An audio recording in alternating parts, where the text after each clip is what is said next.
வணக்கம். தூவானம் என்றும் உங்களை மகிழ்ச்சியோடு வரவேற்கிறது. நிகழ்ச்சியின் அம்சங்களுக்கு வருவதற்கு முன் வழமை போல் உங்களுடன் ஓரிரு வினாடிகளை பகிர்ந்து கொள்ள வேண்டும்.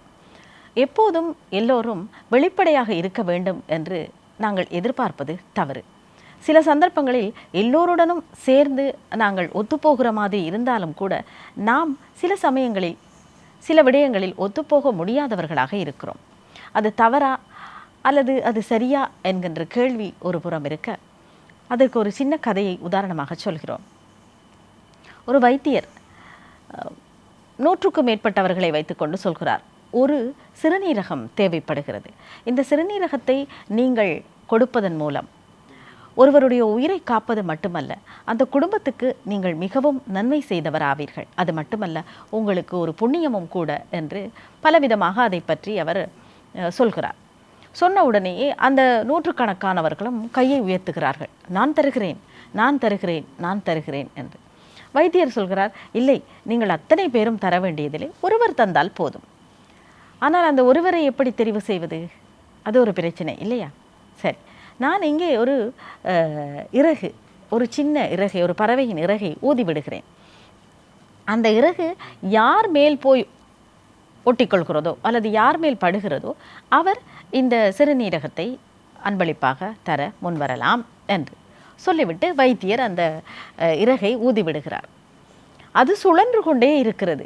எல்லோருடைய தலைக்கும் மேலாக சுழன்று கொண்டே இருக்கிறதே ஒழிய அந்த இறகு, அந்த பறவையின் இறகு யார் மீதும் ஒட்டுவதாக இல்லை. இது என்ன, இப்படி என்ன நடந்தது என்று பார்த்தால், ஒவ்வொருவரும் அங்கே இருந்தவர்கள் அது எங்கே தன் மீது வந்து அந்த அமர்ந்து விடுமோ அல்லது தன் மீது பட்டு விடுமோ, தன் உடலில் ஒட்டிக்கொள்ளுமோ என்கின்ற பயத்தில் அருகே வரும்போதெல்லாம் ஊதிக்கொண்டிருக்கிறார்களாம்.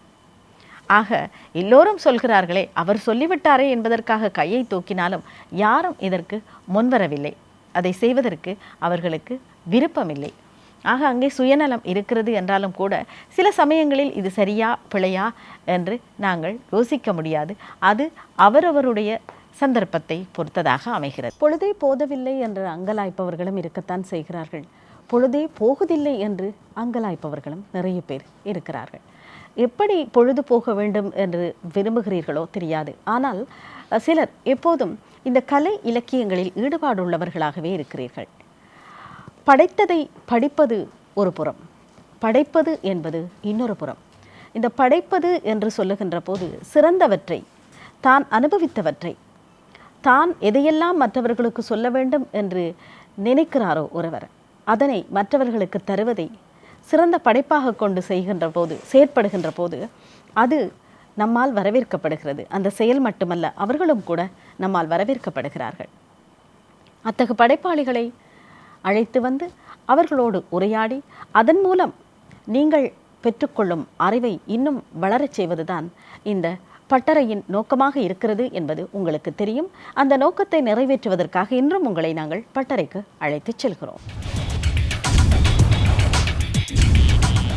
பட்டறைக்கு தன்னுடைய அனுபவங்களை எங்களோடு பகிர்ந்து கொள்வதற்காக வருகை தந்திருக்கிறார் கல்முனை முபாரக் என்கின்ற ஒரு படைப்பாளி. நீங்கள் நன்கு அறிந்த சிறுகதை எழுத்தாளர், கவிஞர் அவர். வணக்கம் கல்முனை முபாரக் அவர்கள். வணக்கம். உங்களை இன்று சந்திப்பதில் மகிழ்ச்சி எங்களுக்கு. உங்களுடைய படைப்புகள் சிறுகதைகளாகத்தான் ஆரம்பித்திருக்கின்றன. உங்களுடைய சிறுகதை உலகத்துக்குள்ளான அடியை நீங்கள் எப்போது எடுத்து வைத்தீர்கள்? உண்மையில் முதலில் இந்த வசந்தம் தொலைக்காட்சிக்கும் இந்த தூவானம் நிகழ்ச்சியிலே என்னை அழைத்தமைக்காகவும் நான் உங்களுக்கும் மற்றும் நிர்வாகிகளுக்கும் எனது நன்றியை தெரிவித்துக் கொள்கின்றேன்.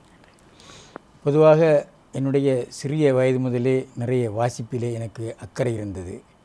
கதை, கவிதைகள் என நிறைய வாசிப்பதுண்டு.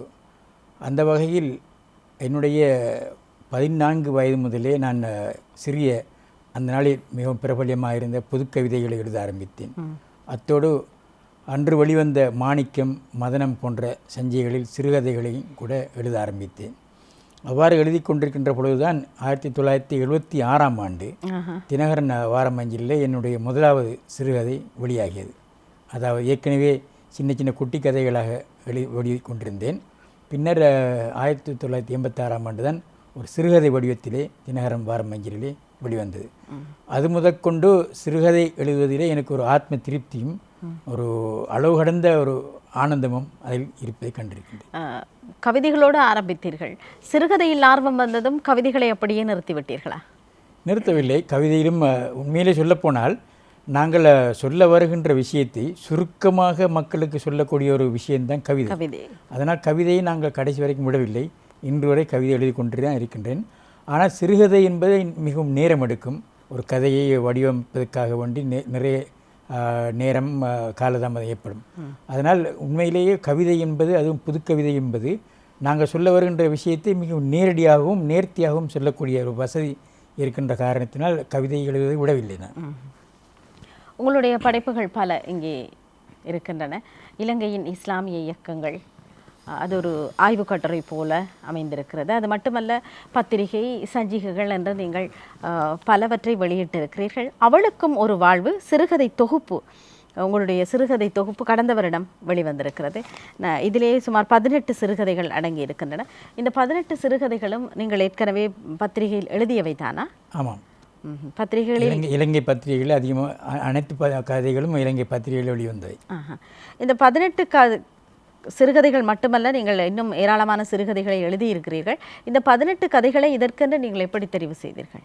ஏதாவது ஒரு கருவை கொண்டு தெரிவு செய்தீர்களா, அல்லது 18 விதமான கதையை கொண்டதா, அம்சத்தை கொண்டதா, கதை அம்சம்? உண்மையிலே சொல்லப்போனால் அந்த கதைகளை வாசிக்கும்போது தெரியும், ஒவ்வொரு கதைகளும் அந்தந்த காலகட்டத்துக்கு ஏற்ப ஒவ்வொரு தனித்தனியான கருக்களை கொண்டதாக அந்த கதைகள் இருக்கின்றன. 1986ஆம் ஆண்டு முதல் வந்த என்னுடைய சிறுகதைகள் இந்த தொகுதியிலே அடங்கியிருக்கின்றன. அதிலும் எல்லா கதைகளுமே இடம்பெறவில்லை. 18 கதைகளே இதில் இடம்பெற்றுள்ளன. கிட்டத்தட்ட 35 கதைகளுக்கு மேல் நான் சிறுகதை எழுதியுள்ளேன். அவற்றில் தொகுத்து தான் இந்த 18 கதைகளையும் இதிலே அடக்கியுள்ளேன். 18 கதைகளை தந்திருக்கிறீர்கள். மற்றது இலங்கையின் இஸ்லாமிய இயக்கங்கள் பற்றிய உங்களுடைய ஆய்வு, இப்படி ஒரு ஆய்வினை தர வேண்டும் என்கிற நோக்கம் உங்களுக்கு ஏன் ஏற்பட்டது? பொதுவாக எங்களுடைய சமூகத்தை நாங்கள் பார்க்கின்ற பொழுது சாதாரணமாக பல இயக்கங்கள், இஸ்லாமிய இயக்கங்கள் இருந்து கொண்டிருக்கின்றன. இந்த இயக்கங்கள் பற்றிய தெளிவுகள் குறிப்பாக மாணவர்களுக்கு மிகவும் போதாமையாக இருக்கின்றது. அதன் காரணமாக இருக்கின்ற இயக்கங்களிலே மிகவும் பிரபல்யமான இயக்கங்களை, அவற்றுடைய வரலாறு, அது ஆரம்பம் முதல் இன்று வரை எவ்வாறு செயல்பட்டு கொண்டிருக்கின்றது, நிறைகள் குறைகள் என இதனை தொகுத்து நான் வெளியிட்டிருக்கின்றேன். இது உயர்தர பரீட்சையிலே கலந்து கொள்கிற மாணவர்களுக்கு, இஸ்லாமிய நாகரிகம் படிக்கிற மாணவர்களுக்கும் அரசாங்கத்தால் சிபாரிசு செய்யப்பட்டிருக்கிறது. சரி, நாங்கள் மீண்டும் உங்களுடைய அந்த சிறுகதை உலகத்துக்கே போவோம். இதிலே 18 சிறுகதைகளை நீங்கள் தந்திருக்கிறீர்கள். ஒவ்வொன்றும் ஒவ்வொரு கதைக்களத்தை கொண்டதாக அமைந்திருக்கிறது. நிச்சயமாக நீங்கள் ஏற்கனவே நிறைய கதைகளை தந்திருந்தாலும் கூட 18 கதைகளை தெரிவு செய்திருக்கிறீர்கள். இந்த ஒவ்வொரு கதைக்குமான கதைக்களம் நிச்சயமாக உங்களுடைய அனுபவத்தின் பகிர்வாகத்தான் இருக்கும், அல்லது சிலவற்றை நீங்கள் இப்படி இருந்தால், அல்லது கற்பனை, கவிதைக்கோ கதைக்கோ கற்பனை அழகுதானே, அப்படி சேர்த்து கொண்டதா? நிச்சயமாக ஒரு எழுத்தாளன் என்பவன் தான் வாழ்கின்ற சூழல் மற்றும் தன்னுடைய அனுபவங்கள் இவற்றை வைத்துத்தான் அவன் கதை எழுத ஆரம்பிக்கின்றான். ஆனால் கதைகள் என்பது உண்மையிலேயே சொல்லப்போனால் சில கற்பனைகளும் அதற்கு உள்வாங்கப்பட்டு தான் ஆக வேண்டும். ஒரு சிறு சம்பவத்தை ஒரு கதைஞன் அதை ஒரு கதையாக மாற்றுகின்றான். என்னுடைய வாழ்விலே நடந்த சம்பவங்கள் என்று சிலதை எடுத்துக்கொண்டாலும், எனக்கு தெரிந்த வகையிலே நடக்கின்ற சம்பவங்கள், நம்முடைய சூழல் நடக்கின்ற சம்பவங்கள், இவற்றை நம்மோடு பிணைத்து ஒருவருக்கு நடக்கின்ற அனுபவத்தை, அந்த அனுபவத்தை என்னோடு உணர்த்தி, எனக்கு இவ்வாறு நடந்தால் இவ்வாறு இருக்கும் என்கிற ஒரு உணர்வு பிரவாகம்தான் சிறுகதையாக. இதில் அநேகமான கதைகள் தற்கூற்று முறையாக இருக்கின்றன. தற்கூற்று முறையாகவும் இருக்கின்றன, அதுவல்லாமல் இருக்கின்றன. சரி, நீங்கள் ஒரு சிறுகதையை எழுத சில பேர் சின்னஞ்சிறு கவிதையாக இருந்தாலும் கூட அதை புடம் போட்டு திருத்தி அமைத்து அதன் பிறகுதான் அதை பிரசுரத்திற்கு விடுவதில் ஒரு திருப்தி அவர்களுக்கு. உங்கள் கதையை பொறுத்தவரை எத்தனை நாளைக்குள் நீங்கள் ஒரு கதையை எழுதி முடிப்பீர்கள்? உண்மையாக சொல்லப்போனால் இறைவன் தந்த ஒரு பாக்கியம்தான். சிறுகதை எழுதும் பொழுது நான் அதிக நேரம் எடுத்துக்கொள்வதில்லை. ஒரு கரு கிடைத்ததும் அந்த கருவை நாங்கள் நோட் பண்ணி வைத்துக்கொள்வோம், அதனை கதையாக எழுதுவதுண்டு. ஆனால் நான் ஒரு நூலிலே படித்திருக்கின்றேன், ஒரு சிறுகதை ஆசிரியர் சொல்லியிருக்கின்றார், நீ எதை எழுதினாலும் உடனடியாக அதனை பிரசுரத்துக்கு கொடுக்காமல் சில நாட்கள் அப்படியே வைத்திருன்னு சொல்லி. அதே போன்று நான் அதனை அந்த கதையாக எழுதிவிட்டு அப்படியே வைத்துக்கொள்வேன். சுமார் ஒரு 2 வாரம் அல்லது ஒரு 3 வாரம் சென்ற பிறகு நான் அதனை வாசிப்பேன். அப்பொழுது அதனை நான் எழுதியதாக எனக்கு படாது, அதை யாரோ எழுதியது போன்று இருக்கும். அப்பொழுது அந்த கதையிலே ஏதாச்சும் நமக்கு பிடிக்காத விஷயங்கள் அல்லது பிழைகள் இருந்தால் அதை நம்ம புரிந்து கொள்ளலாம். அந்த வகையில் என்னுடைய கதைகளை விரைவாக எழுதி ஆனால் கொஞ்சம் தாமதப்படுத்தி தான் நான் அதனை பிரசுரத்துக்கு அனுப்புவது. இதை ஒரு ஆலோசனையாக எடுத்துக்கொண்டு நீங்கள் செய்தது போல உங்களுடைய இந்த படைப்புகளுக்கு வேறு யாருடைய ஆலோசனைகளையும் பெற்றுக்கொள்கிறீர்களா? சிறுகதைகளை பொறுத்தவரை என்னை பொறுத்தவரை தனிநபர் சந்திப்புகளை விட வாசிப்பில் தான் மிக அதிகம் கவனம் செலுத்தியிருக்கின்றேன். அத்தோடு அந்த நாட்களிலே நாங்கள் கல்முனையில் இருக்கின்ற பொழுது முதுபெரும் எழுத்தாளர்கள் சடாச்சரம், மருதுருக்கணி, மருதுகொத்தன் போன்றவர்களோடு நிறைய சம்பாஷிக்க கிடைத்துண்டு. நான் அந்த வகையில் மிக சிறுவனாக இருந்தாலும் கூட அவர்களை நான் மதிக்கின்றேன். அவர்கள் பெரும் எழுத்தாளர்களாக இருக்கின்ற பொழுது அவர்கள் சொல்லுகின்ற அந்த பேச்சுக்கள் கூட எனக்கு சில விடயங்களில் உதவி இருக்கும், கருவை தருவதாக அமைந்திருக்கும். யாருடைய கதைகளை நீங்கள் விரும்பி வாசிப்பதுண்டு? இலங்கையை பொறுத்தவரை, இந்தியாவை பொறுத்தவரை எப்படியோ எல்லாரும் படைப்பாளிகள் தானே. ஆமாம், அப்படி பார்த்தோம்னா ஆரம்ப காலத்தில் நான் பெரும்பாலும் இந்திய சிறுகதைகள் தான் படிப்பேன். பெரும்பாலும் தமிழ்வாணன், மூணு வரதராசன போன்ற நிறைய எழுத்தாளர்களுடைய சிறுகதைகள், அவர்களுடைய நாவல்கள் தான் ஆரம்பத்திலே நான் வாசிக்க கிடைத்தது. இலங்கையை பொறுத்தவரை நிறைய எழுத்தாளர்கள் அந்நாளிலே எழுதுவார்கள். உதாரணத்துக்கு சொல்லப்போனால் திக்கொலை கமால் போன்றவர்கள் மற்றும் பல எழுத்தாளர்கள், யாழ்ப்பாணத்தைச் சேர்ந்த எழுத்தாளர்கள் செங்கை ஆழியான், இவரெல்லாம் ஒரு நல்ல எழுத்தாளர்கள். இவர்களுடைய கதைகள் உண்மையிலேயே எனக்கு பாரிய ஒரு தாக்கத்தை ஏற்படுத்தியிருந்தன. அந்த நாளிலே வீரகேசரி நிறுவனத்தால் சிறுகதை தொகுதிகள் அல்லது நாவல்கள் வெளியிட்டு கொண்டிருப்பார்கள். அவற்றையெல்லாம் வாசிக்கக்கூடிய சந்தர்ப்பம் நிறைய கிடைத்தது. அந்த நாளிலே உண்மையிலேயே மிகச்சிறந்த எழுத்தாளர்கள் இலங்கையிலே இருந்தார்கள். இப்பொழுது கொஞ்சம் அருகி வருகின்றது, ஆனால் நல்ல எழுத்தாளர்கள் அன்றால் இருந்தார்கள். நீங்கள் இந்த பத்திரிகைக்கு அனுப்பியதை பற்றி சொன்னீர்கள். அப்போது ஒரு கேள்வி வந்தது என்னவென்றால், இப்போதும் கூட பத்திரிகைக்கு எழுதி அனுப்புகிறார்கள் இளையவர்கள் தங்களுடைய கதைகள் வர வேண்டும் என்று. உங்களுக்கும் அந்த அனுபவம் இருந்திருக்கும். உங்கள் முதல் கதையே பிரசுரமானதா அல்லது பல ஏமாற்றங்களுக்கு பின் உங்களுக்கு அப்படி ஒரு சந்தர்ப்பம் கிடைத்து உங்களுக்கு மகிழ்ச்சியை தந்ததா? இது விஷயத்திலே உண்மையை சொல்லப்போனால் உண்மையிலேயே என்னுடைய கதைகளை நான் ஆரம்பத்தில் எழுதிய பொழுது சிறு சஞ்சிகைகள் அவற்றை ஏற்றுக்கொண்டன, நான் ஏற்கனவே சொன்னது போன்று. ஆனால் தேசிய பத்திரிகைகள் பெரும்பாலும் ஏற்றுக்கொள்ளாத ஒரு தாக்கம் இருந்தது. அதுக்கு காரணம் பலவாகவும் இருக்கலாம், அல்லது என்னுடைய பேர் அவர்களுக்கு அறிமுகமாக இல்லை இருக்கலாம். ஏனென்றால் எனக்கு என்னுடைய அனுபவத்தை இந்த வயது வரை கண்ட அனுபவத்தில் நான் கண்டது என்னென்னு சொன்னால், ஒரு ஆக்கம் எழுதி அனுப்பப்பட்டால் அதனை எழுதியவர் யார் என்றுதான் முதலாவது பார்க்குறாரு. அந்த எழுதியவர் ஒரு பிரபலியமான ஒரு நபராக இருந்தால் அதை முழுவதாக வாசிப்பதாக எனவும் கூட எனக்கு தெரியவில்லை. உடனே அது ஏற்றுக்கொள்ளப்பட்ட ஒன்றாக ஆகிவிடுகின்றது. இந்த வகையில் என்னுடைய தரமான கதைகளை நான் எழுதி அனுப்பிய பொழுது அவற்றை பெரிய தேசிய பத்திரிகை ஏற்றுக்கொள்ளவில்லை, ஆனால் சிறிய சிறிய சஞ்சியை ஏற்றுக்கொண்டன. ஆகவே இந்த நிலையில் ஒரு பாரிய போராட்டத்தின் பிறகுதான் தேசிய பத்திரிகைகளில் எனக்கு இடம் கிடைத்தது. உங்களுடைய இந்த அனுபவம் நிச்சயமாக எல்லோருக்கும் ஒரு பாடமாக இருக்கும். ஏனென்றால் உடனே நான் அரங்கேற வேண்டும், உடனே எல்லோரும் என்னை ஏற்றுக்கொள்ள வேண்டும் என்கின்ற எண்ணம் வளர்ந்து வரும் கலைஞர்களிடம் இருக்கக்கூடாது. அவர்கள் தங்களால் முடிந்த அளவு உயர்ந்தபட்ச திறமையை வெளிப்படுத்த அவர்கள் முனைய வேண்டும். அதன் பிறகு நிச்சயமாக அவர்களுக்கு அங்கீகாரம் கிடைக்கும் என்பதை உங்கள் மூலமாக அவர்கள் உணர்ந்து கொள்ள வேண்டும். உங்களுடைய இந்த அவளுக்கும் ஒரு வாழ்வு என்கின்ற சிறுகதை தொகுதி, 18 சிறுகதைகளை கொண்ட சிறுகதை தொகுதி வெளியீட்டில் உங்களுக்கு நிறைய அனுபவங்கள் கிடைத்திருக்கும். உண்மையாக சொல்லப்போனால் ஆரம்ப காலம் முதலே சிறுகதைகளை தொகுத்து வெளியிட வேண்டும் என்ற ஆர்வம் எனக்குள் இருந்தது. அந்நாளில் ஓரளவுக்கு பண வசதி இல்லாத காலத்திலே அதுக்கு பற்றாக்குறை இருந்தது. ஆனால் பின்னாட்களில் பண வசதி வந்த பொழுது நேரம் போதாத ஒரு சூழ்நிலை இருந்தது. அடிக்கடி அதை நினைத்து கொண்டிருந்தாலும் கூட அந்த சூழ்நிலைகள் எங்களுக்கு வாய்ப்பாக அமையவில்லை. ஆதலால் அண்மையிலே இலங்கைக்கு வந்திருந்த தமிழ்வாணனின் மகன் ரவி தமிழ்வாணன் அவரை நான் சந்தித்த பொழுது அவர் தன்னுடைய பிரசுரத்தின் மூலம் இந்த கதைகளை வெளியிட்டு தருவதற்கு அவர் ஒத்துக்கொண்டார். அந்த வகையிலே கொஞ்சம் இலகுவாக இதனை அச்சிட முடிந்தது. இந்த கதை தொகுதிக்கு, சிறுகதை தொகுதிக்கு எப்படி வரவேற்பு என்று சொல்லுகின்ற போது நிச்சயமாக எல்லோரும் இதை வரவேற்றிருப்பார்கள். விமர்சனங்கள் அது இன்னும் உங்களை புடம் போட்டிருக்கும். என்ன மாதிரியான விமர்சனங்களை நீங்கள் எதிர்கொண்டீர்கள்? பொதுவாக என்னுடைய சிறுகதைகள் படித்தால் தெரியும், பெரும்பாலும் கொஞ்சம் புரட்சிகரமான சிந்தனைகள் கொண்டது.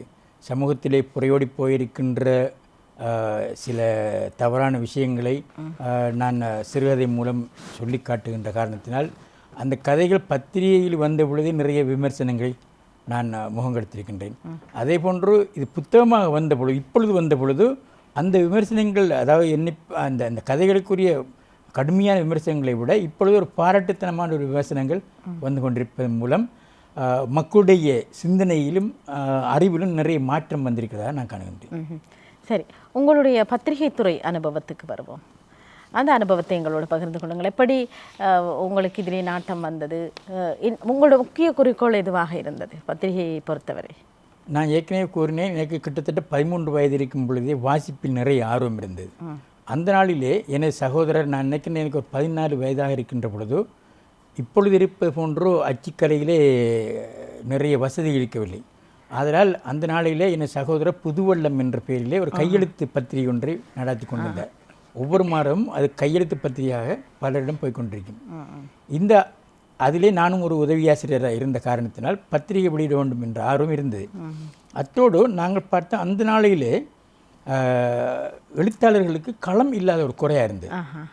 இதிலும் குறிப்பாக சொல்லப்போனால் கிழக்கு மாகாண எழுத்தாளர்களுக்கு களம் இல்லாத ஒரு குறை இருந்தது.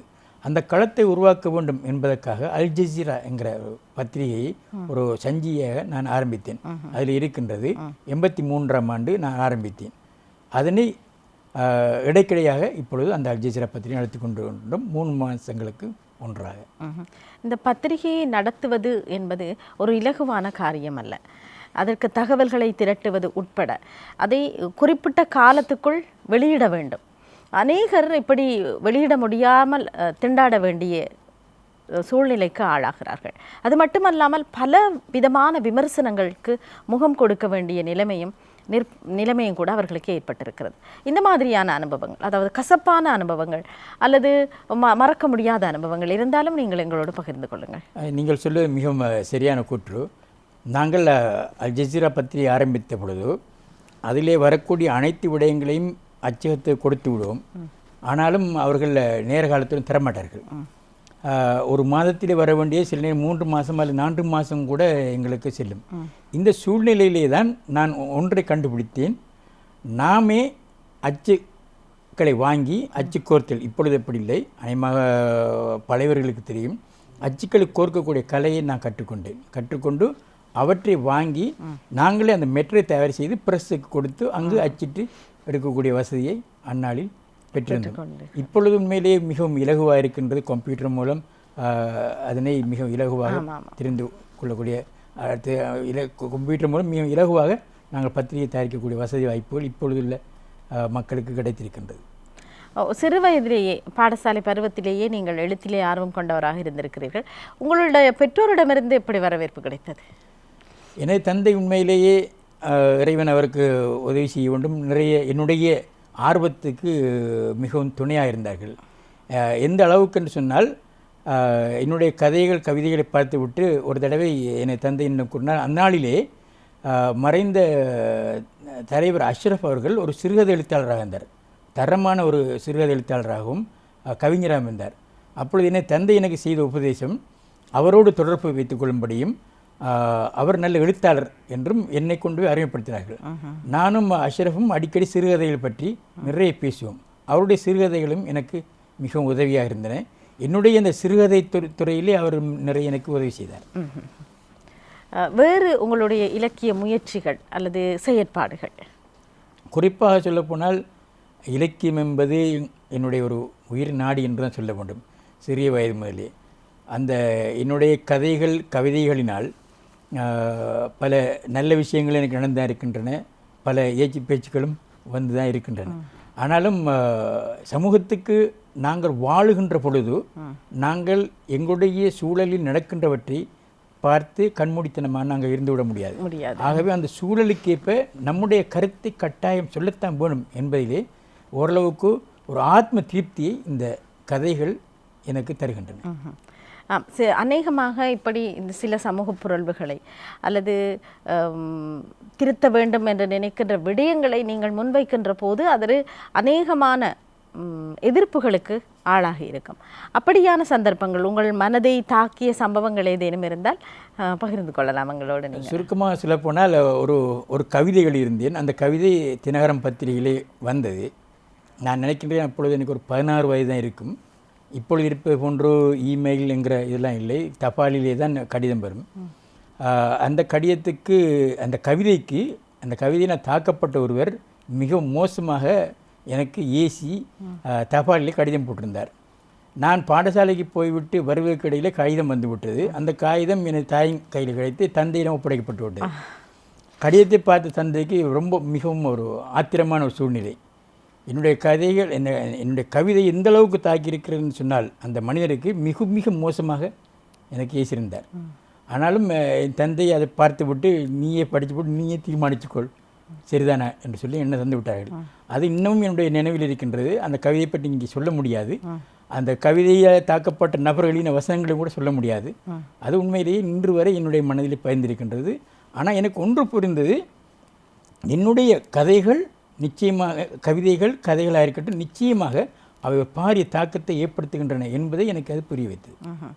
வேறு இலக்கிய செயல்பாடுகள் உங்களுடைய இலக்கியம் என்ற பொழுது கதை, சிறுகதை இல்லை, இப்போ சிலர் தங்களுடைய ஊர்களிலேயே, இப்போது கல்முனை என்று உங்களுடைய ஊர், சிலர் தங்களுடைய ஊர்களிலே இலக்கிய மன்றங்கள் அல்லது இலக்கிய கழகங்கள் என்பவற்றை ஏற்படுத்தி அதிலே கவி அரங்குகள் இப்படி அல்லது எழுத துடிக்கின்ற அல்லது வளர துடிக்கின்ற இளையவர்களுக்கு ஊக்கமளிக்கும் வகையில் ஏதேனும் செயற்பாடுகளை செய்வார்கள். உங்களை பொறுத்தவரையில் நீங்கள் அப்படி ஏதேனும் முயற்சிகளில் ஈடுபட்டிருக்கிறீர்களா? ஆமாம், அந்நாளில் நாங்கள் 76களில் முஸ்லீம் எழுத்தாளர் முன்னணி என்று நாங்கள் ஆரம்பித்திருந்தோம். ஆனால் சமீப காலமாக கல்முனை எழுத்தாளர் சங்கம் என்று நாங்கள் ஆரம்பித்து செயற்பட்டு கொண்டிருக்கின்றோம். அதில் கல்முனையைச் சேர்ந்த எழுத்தாளர்கள் பங்களிப்புகளை செய்து கொண்டிருக்கிறார்கள். அண்மையிலே நாங்கள் அந்த கல்முனை எழுத்தாளர் சங்கத்தின் மூலமாக கல்முனை மாநகர சபைக்குள்ளே வாழ்கின்ற 50 வயதுக்கு மேற்பட்ட ஊடகவியலாளர்கள் மற்றும் எழுத்தாளர்களுக்கு ஒரு மஷூர் மௌலானா விருது ஒன்றை வழங்குவதற்காகவும் நாங்கள் திட்டமிட்டிருக்கின்றோம். அந்த நாட்களிலே அந்த சங்கத்தை வைத்துக்கொண்டு நாங்கள் சந்திப்புகளை ஏற்படுத்தியிருந்தோம். நிறைய எழுத்தாளர்கள் அந்த காலத்திலே என்று சொன்னீர்கள். இப்போது சமீப காலமாக அதில் நான் கொஞ்சம் தூரமாக இருந்தேன். மீண்டும் இப்போ சமீபமாக ஒரு கிட்டத்தட்ட 2 வருடங்களாக அதிலே மீண்டும் நாங்கள் செயற்பட்டு கொண்டிருக்கோம். அப்படி நீங்கள் செயற்படும் போது உங்கள் காலத்தை ஒத்தவர்களைத்தான் நீங்கள் சேர்த்துக் கொள்வீர்களா அல்லது இளைய தலைமுறைக்கும் நீங்கள் அழைப்பு விடுப்பீர்களா? இல்லை, இந்த கல்முனை எழுத்தாளர் சங்கத்துடைய செயலாளராக இருப்பவர் கிட்டத்தட்ட 28 அல்லது 30 வயசுப்பட்ட இளைஞராகத்தான் இருந்து கொண்டிருக்கிறார். ஆகவே எங்களை பொறுத்தவரை கட்டாயம் இளைஞர்களை இதில் சேர்த்து கொண்டு போக வேண்டும். இளைஞர்களுக்கு மிகவும் ஆர்வம் இருக்கின்றது இந்த நாட்களிலே. அதனால் இது விஷயத்தில் இளைஞர்கள் மிகவும் ஆர்வமாக இருக்கிறார். அவரோடு சேர்ந்து தான் நாங்கள் போவோம். அப்படிப்பட்ட அந்த இளைஞர்கள் வர வேண்டும், வளர வேண்டும் என்று சொல்கிறீர்கள். அப்படிப்பட்ட இளைஞர்களுக்கு இந்த படைப்பை பொறுத்தவரை நீங்கள் கூறும் ஆலோசனை அல்லது அறிவுரை என்னவாக இருக்கும்? முக்கியமாக நான் ஏற்கனவே சொல்வது போன்றுதான், நிறைய வாசிப்பு திறமை வேண்டும். இன்று சிலர் எழுதுகின்றார்கள், ஏதாச்சும் சிறிய சிறிய புத்தகங்களை படித்து விட்டு உடனடியாக எழுதி உடனடியாக அவர்கள் பத்திரிகைகளோ அல்லது வேறு இணையதளங்களோ பிரசுரிக்கிறார்கள். ஆனால் அவை தரமற்றவையாக இருந்து விடுகின்றன. ஆகவே எந்த அளவுக்கு அதிகமாக வாசிக்கின்றார் ஒருவர், அந்தளவுக்கு அவர் தன்னுடைய திறமைகளை வளர்த்துக் கொள்ளலாம். ஆகவே இளைஞர்களுக்கு நான் அடிக்கடி சொல்லுகின்ற விஷயம்தான், நிறைய வாசிக்க வேண்டும். நிறைய வாசிப்பு மூலம் நாங்கள் மொழியை நிறைய கற்றுக்கொள்ளலாம். அந்த கருத்துக்களை எவ்வாறு கதைகள் மூலம் சொல்லலாம் என்கிற விஷயங்களையும் நாங்கள் நிச்சயமாக இளையவர்களை நிறைய வாசிக்க சொல்கிறீர்கள். ஆனால் அநேகமான இளையவர்கள் இலக்கியம் என்றால் என்ன, அதில் எதற்காக அது நமக்கு என்கின்ற ஒரு கேள்வியை நம்மை பார்த்து எழுப்புபவர்களாக இருக்கிறார்கள். அவர்களுக்கு நீங்கள் என்ன சொல்வீர்கள்? ஏன் இந்த இலக்கியம் அல்லது மொழியுடனான நம்முடைய ஈடுபாடு, அந்த மொழியின் சிறப்பான வெளிப்பாடு, மொழியின் சிறப்பான பாவனை, இதெல்லாம் எதற்காக தேவை என்று நினைக்கிறீர்கள் நீங்கள்? அது அவர்களுக்கான பதிலாக இருக்கட்டும். உண்மையிலே மிகவும் கவலைக்குரிய விஷயம் என்னென்னு சொன்னால், இப்பொழுது இருக்கின்ற உலகம் மிகவும் வேகமாக இருந்து கொண்டிருக்கின்றது. மிக வேகமாக பிரெய்லர் கோழி மாதிரி இப்போ எல்லாமே வேகமாக இருக்கின்றது.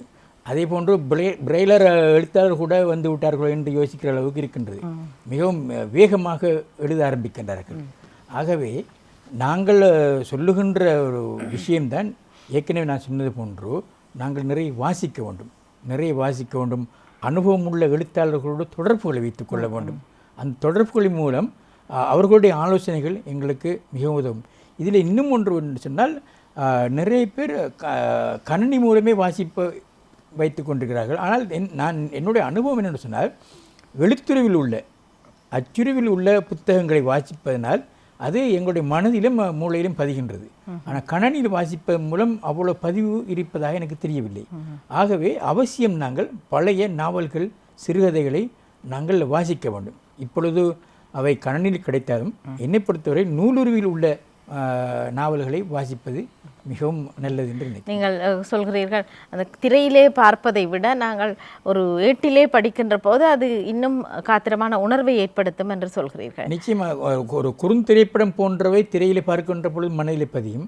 ஆனால் எழுத்துக்களை படிக்கின்ற பொழுது அதனை திரையிலே பார்ப்பதை விட நாங்கள் வாசிப்பு மூலம் பார்த்தால் நன்றாக இருக்கும். ஏன்னா வாசிப்பு மூலம் பார்க்கின்ற பொழுது எங்கள் கண்கள் அந்த வாசிப்பை பார்த்தாலும் ஆனால் மனதால் தான் நாங்கள் வாசித்து கொண்டிருக்கின்றோம். அது மனதிலே நிச்சயமாக பதியக்கூடியதாக இருக்கின்றது. நிச்சயமாக. இந்த சந்தர்ப்பத்தில் நீங்கள் நன்றி கூற விரும்புபவர்கள்? சொல்லப்போனால் முதலில் இந்த நிகழ்ச்சிக்கு என்னை அழைத்தமைக்காக நான் நன்றி சொல்லுகின்றேன். என்னுடைய சிறுகதை வரலாற்றிலே பலர் எனக்கு உதவி செய்துள்ளார்கள். அதிலே முக்கியமாக எனது தந்தைக்கு நான் நன்றி சொல்ல வேண்டும். என்னுடைய கருத்துக்கள் மிகவும் தீவிரமாக, அதாவது சுருக்கமாக சொல்லப்போனால் இன்று அது தீவிரமாக பார்க்கப்பட மாட்டாது. ஆனால் அன்று மிகவும் தீவிரமாக இருந்த சூழ்நிலையிலே அந்த சமூகத்துக்குள்ளே இருந்து கொண்டு நான் எழுதுகின்ற பொழுது கடுமையான விமர்சனங்களுக்கு முகம் கொடுக்க வேண்டிய சூழ்நிலையிலும் என்னுடைய திறமையை மதித்த என்னுடைய தந்தைக்கு நான் முதலில் அடுத்ததாக நான் நன்றி சொல்கின்றேன். அதே போன்று சிறுகதை எழுத்தாளர் கவிஞர் எம்எச்எம் அஷ்ரப், என்னுடைய நண்பன் கல்முனை அபு, அதோடு மருதூர் வாணர், அண்மையிலே மறைந்த மருதூர் வாணர் போன்றவர்களுக்கு நான் குறிப்பாக சொல்லப்போனால் சோலைக்கிளி அத்தீக், இந்த சோலைக்கிளி அத்தீக் கவிஞர் அவரும் நானும் ஒரே காலகட்டத்திலே அந்த சஞ்சிகைகளை எழுத ஆரம்பித்தவர்கள். அவரிடம் என்னுடைய கவிதைகள் கொடுத்த பொழுது அவரும் அந்த கவிதைகளை சிலரை திருத்தி தந்திருக்கின்றார். ஆகவே அவருக்கும் நான் இந்த இடத்திலே நன்றி கூறுகின்றேன்.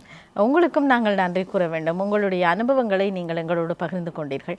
உங்களை போன்றவர்களுடைய அனுபவ பகிர்வினை எங்களுடைய இளைய தலைமுறை, அதாவது இன்னும் படைக்க வேண்டும், நாங்களும் இந்த படைப்புலகில் ஒரு அங்கத்தவராக வேண்டும், பெயர் பெற வேண்டும் என்று விரும்புகிறவர்களுக்கு ஒரு பாடமாக நாங்கள் எடுத்துச் செல்கிறோம். அவர்கள் சார்பில் உங்களுக்கு எங்களுடைய நன்றியை கூறி விடைபெறுகிறோம். நன்றி, வணக்கம்.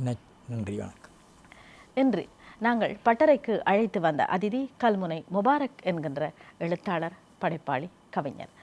அவருக்கு விடை கொடுப்போம். நாங்களும் இன்றைய நிகழ்ச்சியிலிருந்து உங்களிடமிருந்து விடைபெறுகிறோம். மீண்டும் சந்திப்போம். நன்றி, வணக்கம்.